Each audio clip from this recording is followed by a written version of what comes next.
माझे नाव दिशा गणेश वाल्ले. मी इयत्ता 10वी क ची विद्यार्थिनी. माझ्या शाळेचे नाव पंडित धर्मा विद्यालय लखमापूर. मी आज तुम्हाला स्वच्छतेबद्दल काही माहिती सांगणार आहे. एके दिवशी मी आमच्या शाळेत जात असताना मला रस्त्यात एक काकू कचरा फेकताना दिसल्या. मी त्यांना समजावून सांगितले की काकू, रस्त्यावर कचरा टाकल्यामुळे आपल्या जीवनात हानी होऊ शकते. आपल्याला विविध आजार जडू शकतात. त्या आजारांमुळे आपला मृत्यूही होऊ शकतो. यामुळे विविध श्वासाचे आजार, त्यानंतर आपल्या शरीरावर विविध प्रकारचे इन्फेक्शन वगैरे होणे, असे विविध आजार होऊ शकतात. त्यानंतर मी त्या काकूंना समजावले की स्वच्छतेमुळे आपल्याला कोणकोणते फायदे होऊ शकतात. त्या काकूंनी माझे ऐकून लगेच तो कचरा उचलला व तो कचरा डस्टबिनमध्ये फेकला.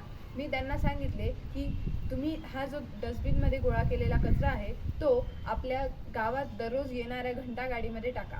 व त्यांनी माझे ऐकून तसेच केले व आज आमचे गाव स्वच्छ बनवण्यामध्ये मदत केली. धन्यवाद.